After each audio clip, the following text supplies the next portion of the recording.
So, if for some unapparent reason you guys are all windsurfing here one day, and there's 100 people out on the water, and they're all fully planing and powered on whatever gear they're on, there's one thing that you guys would all pick out as a signal that that person did a really good job. You would all look at the 100 people and decide that you wanted one person's jibe over another because of one reason. What would that be? Typically, the faster we leave the jibe, the better the jibe was. Right? If we were going pretty fast, we're in both foot straps, we're flying along, we carve into our jibe. If we lose our speed, usually less impressive than if we kept all that speed. Right? So in order to do that, we're going to want to have big speed in. We're going to look around. We're going to make sure it's clear. We're going to make sure that we are totally clear and we're not going to run into anyone before we do any type of turn. All right, so we're going to look behind us. We're going to look upwind. We're going to make sure that we got lots of space. Right? Once we've looked, we're now going to move our arms. We're going to take our front hand and move it to the front of the harness lines. We're going to take our back hand and reach pretty far back. If you're on the East Coast 5-0, which means 7-5, it's pretty far back. Right? If we're on 4-0, we're probably not going to reach that further back. All right? Relative to the sail, we're going to reach back far for the first time, as far as you can. We are gently going to shrug down through our shoulders into the boom. And when we shrug down into the shoulders, we are going to lift our hips up into the sky. Gently coming out of our harness. Our hands are on the back of the boom to hold on to all that power. Right? I'm about halfway to where I wanted to jibe. I'm looking out, it's still clear.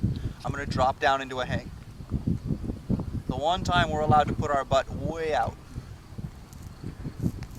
We're going to put our butt way out into the water.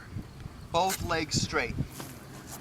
Both arms straight, hanging from our shoulders. Still in the straps. Still in both straps. Yep.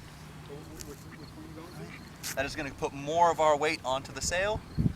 It's going to take more of our weight off the tail of the board. It's going to allow us to accelerate. Duck switch stand? Yeah. That's still happening? Or just wait? I'm now right to where I want to go. I'm going to take my back foot in the strap and I'm going to take it out.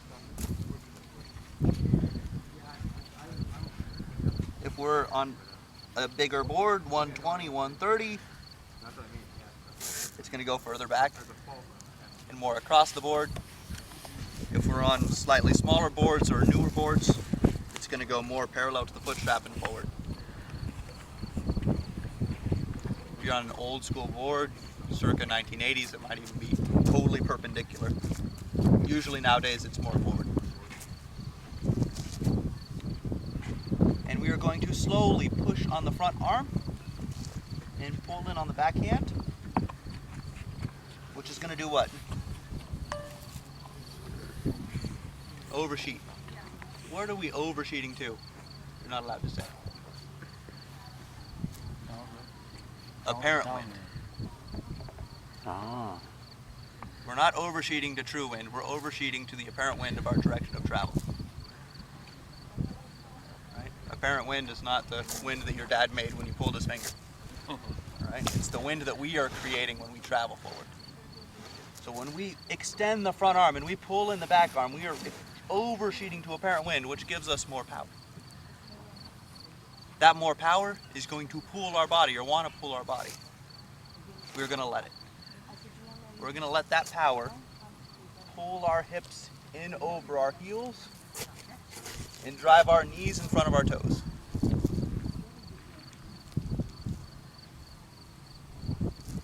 One more time. A little bit faster. Sailing along, every day of sailing is a great day of sailing. I look around, I make sure it's clear. I reach back on the boom. I gently shrug down through the shoulders as I lift up the hips. I'm halfway to where I wanted to jibe. I drop down into a hang. Once in the hang, I'm accelerating, I'm getting even closer. I take my back foot out of the straps, I place it parallel to the foot straps or slightly forward. I wait. Even though my foot has touched the board,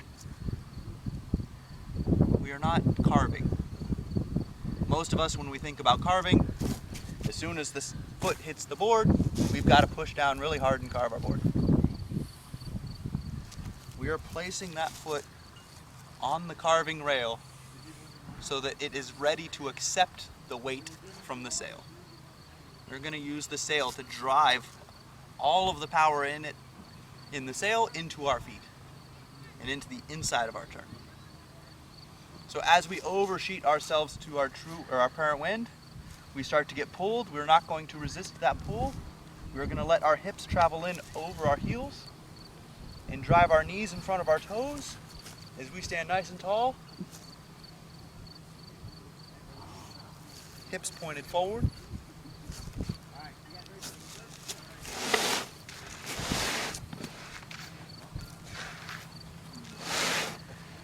So, but we were still hanging. So, how do we apply so we don't apply any pressure at all to the feet we took out of the straps? Not until we oversheet the sail. When we put more power into the sail and it drives our hips in over the board, the power of the sail pulling us into the inside is going to drive our feet down into the board. Okay. Right? How much do you weigh? 180. 180. All right. So on your windsurfing board, you're only capable of pushing it down at the most with 180 pounds. Right? But somehow, people a lot smaller than you can get that board to carve and get that board to drive as well or better. And that's not because they're using more of their weight, because they would only weigh 100 pounds. Right? It doesn't matter. If we are using the power of the sail to drive that board into the water. And it doesn't matter how much you weigh to be able to push that down. We're not using body weight. All right, so the foot is hanging out there. As we power up that sail, it is pulling down into the inside of the turn. If we resist the power, we're not going to carve. If we keep our butt out and we put on more power, nothing's going to carve us. If we allow that power that is pulling to drive our hips in over the board, now it's going to be pulling us hard down into the board. Just like if we were to be in a NASCAR turn, doing 200 miles an hour in a banked turn, you'd be sucked down into your seat. Getting sucked down into your seat is really similar to how we want to carve this board. We want this power to suction down in like a banked turn and drive all of our weight into the board. So we're not manually going to do it. We're going to let the sail put weight on our foot. Now I'm not looking for the big hero lay down jibe. This, even though I am standing here with my sail really far back, smiling, this is aggressive. We are simply looking for that sail to pull us in a little bit. If that sail is pulling us, it is driving weight into our toes. If we're letting out the power and turning off our engine and trying to push down on the board, we're not going to have that great of a carve. Right? It's the subtle difference. We want a little bit of drive. As we get better and better, we can start to put on more and more drive, start to oversheet more and more. Right? Initially, we want the sail just to pull us and roll us in, and we're pretty happy.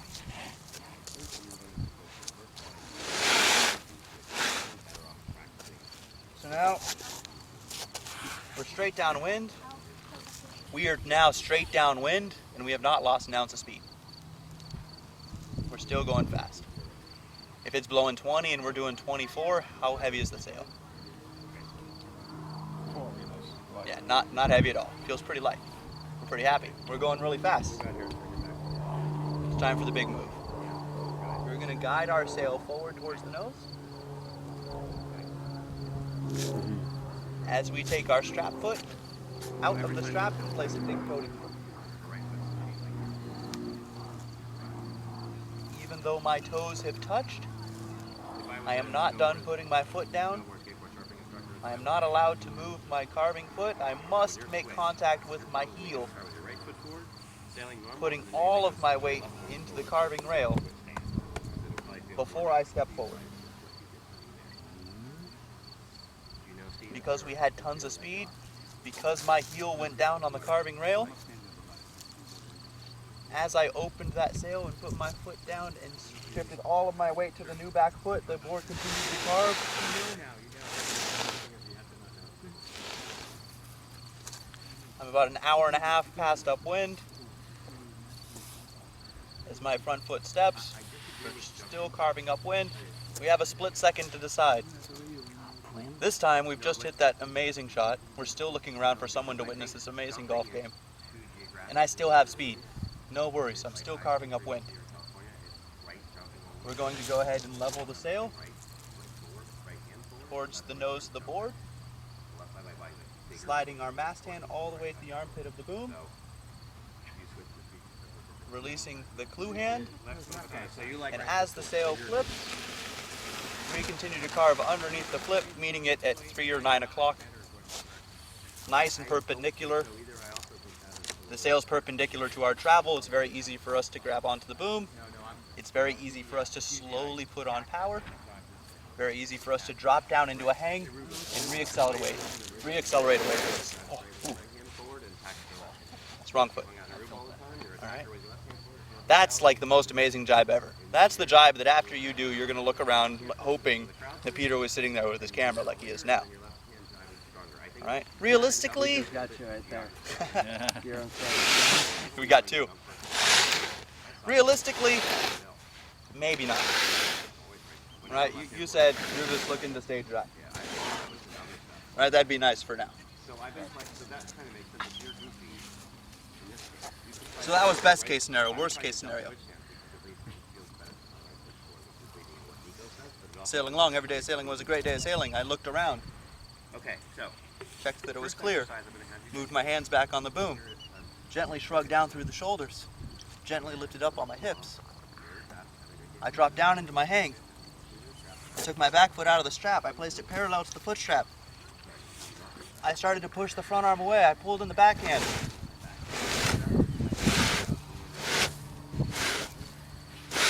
I carved off downwind and I realized I am not going fast at all. I am barely moving. Somehow I had lost all of my speed. At this point, if we lose all of our speed, if we're going below 14 miles an hour, we're probably slogging or just getting there. We are no longer able to carve. So now we're going to pivot jibe out.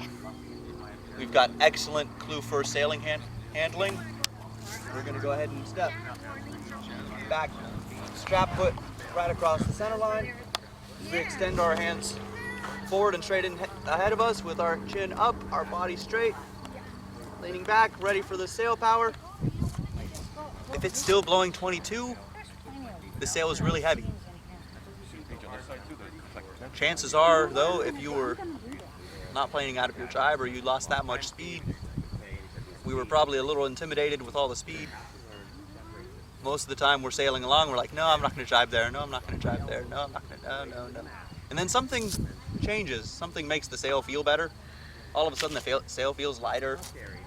It doesn't pull us as much. We're like, oh, this is perfect time to jibe. We fail to realize that we have just picked the biggest lull on the entire run. All right? So a lot of that is the selection of when we jibe. So if we wanted more speed out, we shouldn't have jibed in the lull. Lull to gust is really nice. Gust to lull, not so nice. But we're still going to save this one. Hopefully you did this in a lull. The sail is lighter. We continue to lean the sail to the outside. We look to where we want to finish. We turn up to 3 or 9. We level the boom towards the nose. We slide our hand all the way to the armpit of the boom. We keep our butt in. We squeeze the dime, releasing the clue as we reach under, New York taxi cab salute. Sail away.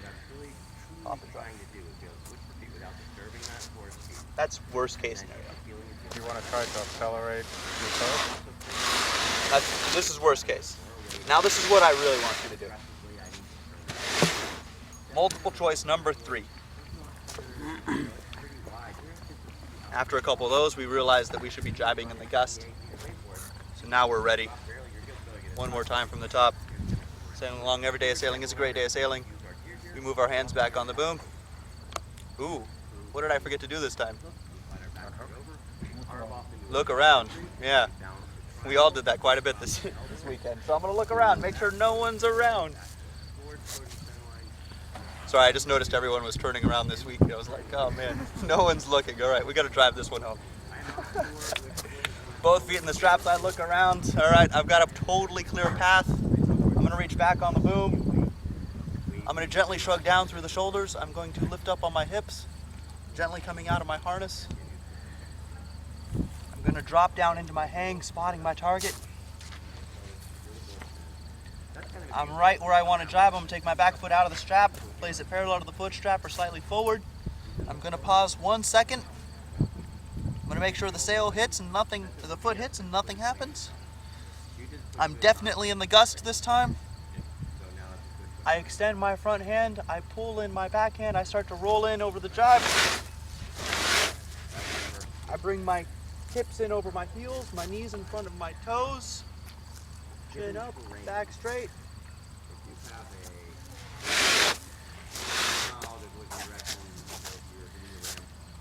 As I reach downwind, I realize I got some speed. This wasn't that one that we looked around to see if someone saw, but it's pretty good. All right, we got some decent speed. We can still carve. We're gonna go ahead and slice the sail forward into the wind. We're gonna take our strap foot as we do that, and we're gonna place it big toe to heel on the carving rail, making sure that our back foot hits the rail. At this point, it's worth noting Jerry's question earlier from this morning. Some of your boards are bigger. This carving foot will actually go closer to the back foot strap. If your carving foot goes closer to the back foot strap, there is no room to step behind. This strapped foot will now go in front.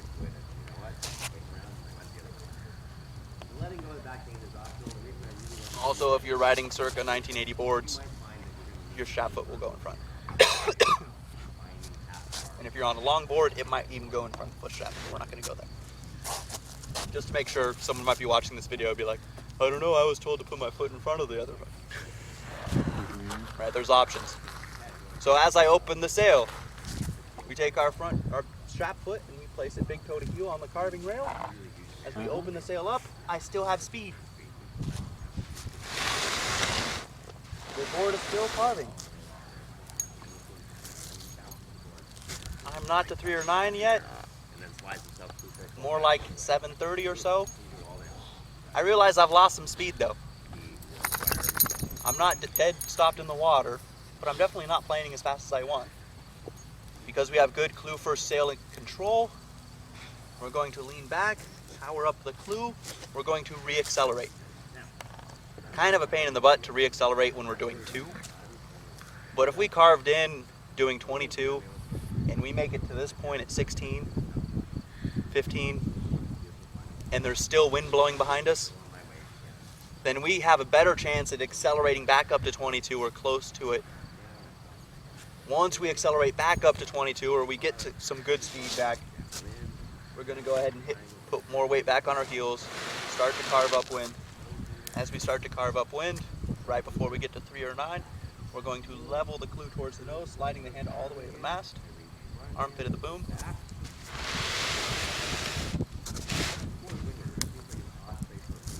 Under New York taxi cab salute.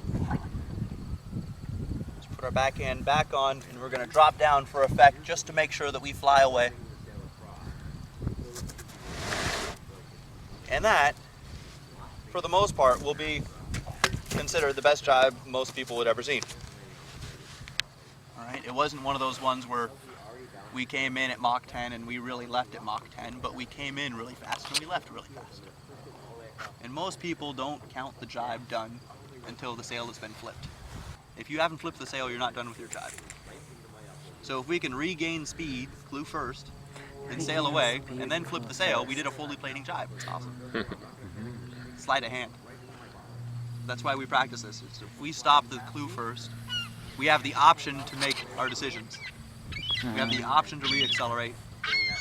We have the option to get back up to speed, or we have the option just to flip. If we get too high upwind, then it's Yeah. harder for us to sheet the sail in and get power and reaccelerate. Yeah. If we're then I too have far to get on the downwind, weather. it starts to pull us more off the nose. Mhm. So ideally we want to meet our flip at 3 or 9. Yes. Yeah, this Now, point if is we're kind of going hard to slow, find, though. We're going Yeah. to wait later and meet it at the same point. If we're going Mach 10 past downwind and we got tons of speed, we can afford to turn the sail off and carve up to 3 or 9 and do that. But we need to have the control of the clue first sailing in order to make that decision. Right? If we didn't have speed and we turned off the sail, then now we're standing on a board that's sinking without power and nothing to balance with. So that's where the multiple choice, that's why I gave you 3 different options. So that we understand that sometimes we will not have speed. Sometimes we will have to hold on clue first and reaccelerate or go. Right? But 3 or 9 is where we want to stop.